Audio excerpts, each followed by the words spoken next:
Bonjour à tous et bienvenue avec l'équipe Hibou pour une nouvelle vidéo dans cette série Le b.a.-ba de la bourse.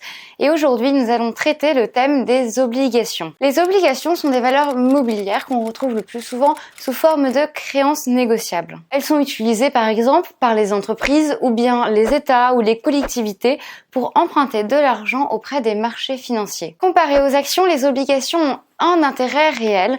Et il est d'offrir un revenu fixe qui ne change pas, qui est égal à lui-même tous les mois sur une durée longue et ceci à moins d'un défaut de crédit de la part de l'émetteur. Toutefois, les obligations sont beaucoup moins achetées que les actions sur les marchés financiers par les particuliers. Il faut donc comprendre que quand les entreprises ont besoin de lever des fonds, eh bien plusieurs options s'offrent à elles. Tout d'abord, elles peuvent se financer sur le marché des capitaux via soit une introduction en bourse ou bien une augmentation du capital. Et enfin, elles peuvent également s'endetter, soit auprès donc d'une banque, comme nous le ferions par exemple pour acheter un appartement, ou bien auprès des marchés financiers. Pour s'endetter sur les marchés financiers, eh bien les entreprises vont entrer sur le marché obligataire. C'est-à-dire que sur ce marché, la société va émettre sa dette sous forme d'obligations.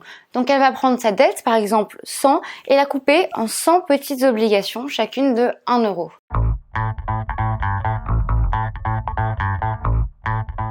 Une obligation est donc, vous l'aurez compris, une petite part de la dette d'une société ou d'un État par exemple. C'est donc le titre de créance qu'émet l'État ou l'entreprise. L'acheteur donc d'une obligation devient détenteur d'une part de la dette de l'émetteur. L'émetteur versera donc à la suite de l'achat de l'obligation par l'acheteur chaque année un coupon qui représente en fait les intérêts de l'endettement.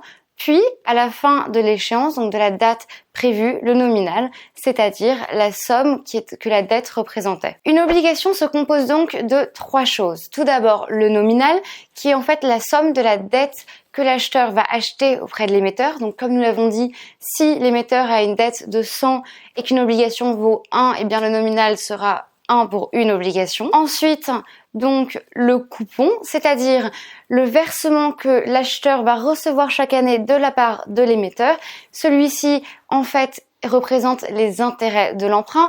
Donc, si l'acheteur a acheté la dette donc d'une obligation de 1 euro avec un taux d'emprunt de 10%, eh bien, il va recevoir 0,10 centimes par année. Et enfin, la date d'échéance, eh bien, celle-ci est celle à laquelle l'émetteur se doit obligatoirement de rembourser l'intégralité de la somme à l'acheteur et donc, dans ce cas-ci, les 1 euro. Ici, nous avons donc le schéma d'une obligation qui vient d'être émise sur le marché boursier, mais il faut savoir que les obligations, tout au long de leur durée de vie, peuvent être achetées, vendues, échangées sur les marchés financiers, plus particulièrement le marché obligataire.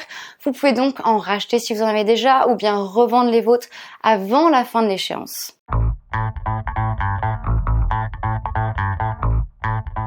Lorsque des obligations sont émises, eh bien les acheteurs peuvent les acheter donc sur le marché des obligations à leur nominal, c'est-à-dire au prix auquel elles sont émises.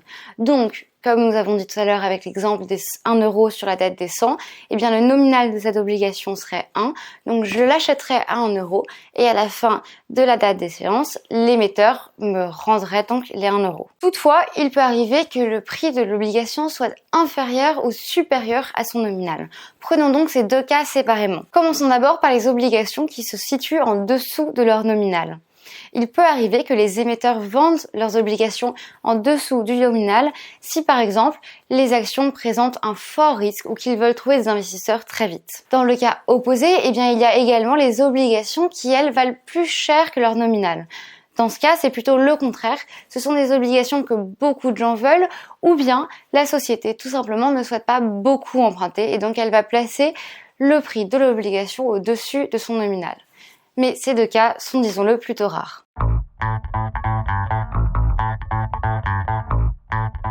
Parlons maintenant de la durée de vie des obligations.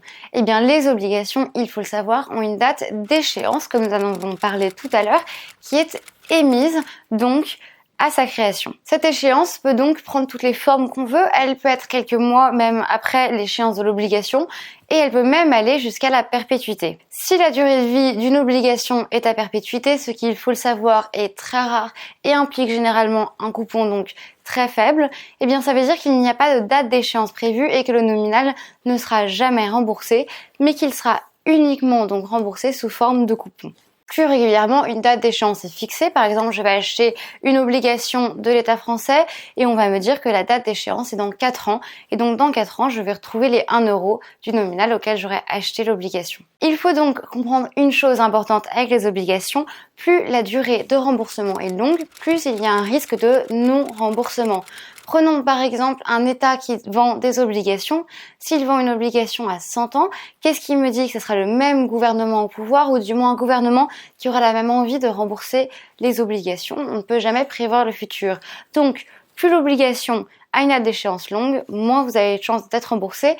Mais cela va de pair, plus vos coupons seront élevés car on considère qu'il y a donc plus de risques et donc des taux d'intérêt plus élevés et vous aurez donc des dividendes plus forts. Et donc dans l'autre sens, si la date d'échéance d'une obligation est plus rapprochée de nous, vous avez de fortes chances d'être remboursé et donc logiquement vos coupons seront moins élevés puisqu'il y a donc moins de risques.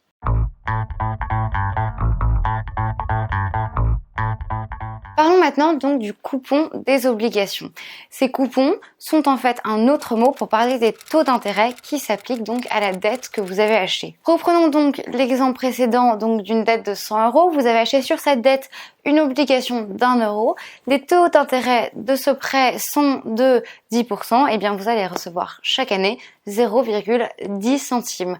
C'est cela donc le coupon ou bien on l'appelle aussi les taux d'intérêt. Il faut le savoir, le taux d'intérêt donc d'une obligation peut être à taux fixe ou à taux variable. C'est-à-dire, à taux fixe, si nous disons que nous avons acheté l'obligation avec un taux d'intérêt de 0,10%, sur ces 1 euro, vous recevrez 0,10 centimes jusqu'à la date d'échéance sans aucun changement. Si c'est à taux variable, dans ce cas-là, on peut dire que sur les 2 premières années, ça va être 10%, puis sur les 2 années d'après, ça peut monter à 20%, et par exemple, on peut imaginer que plus ça va dans le temps, plus il y a le risque que vous ne soyez pas remboursé, et donc, plus le taux d'intérêt va monter.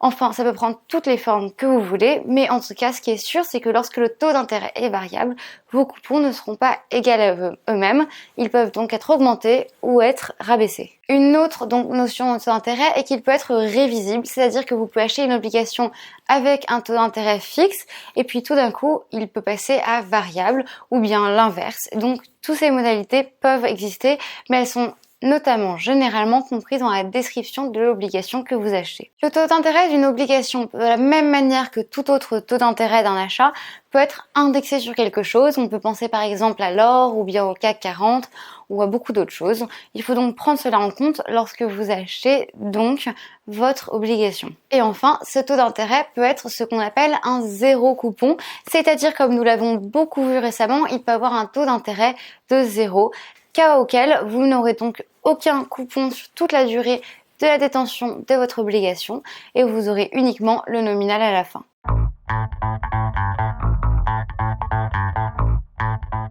Il y a donc 2 grands types d'obligations. Tout d'abord, d'un côté, les obligations de distribution. Ce sont celles qui vont donc présenter un coupon, donc un taux d'intérêt, et qui vont au fur et à mesure des années distribuer des intérêts donc sur l'obligation jusqu'à à la fin rembourser le nominal. Celles-ci conviennent plus aux acheteurs donc qui souhaitent avoir un revenu complémentaire. Et enfin, il y a aussi les obligations de capitalisation. Ces obligations, elles aussi, présentent un coupon ou un taux d'intérêt, mais plutôt que de le distribuer chaque année, elles vont l'amasser petit à petit pour le distribuer à la date d'échéance avec le nominal.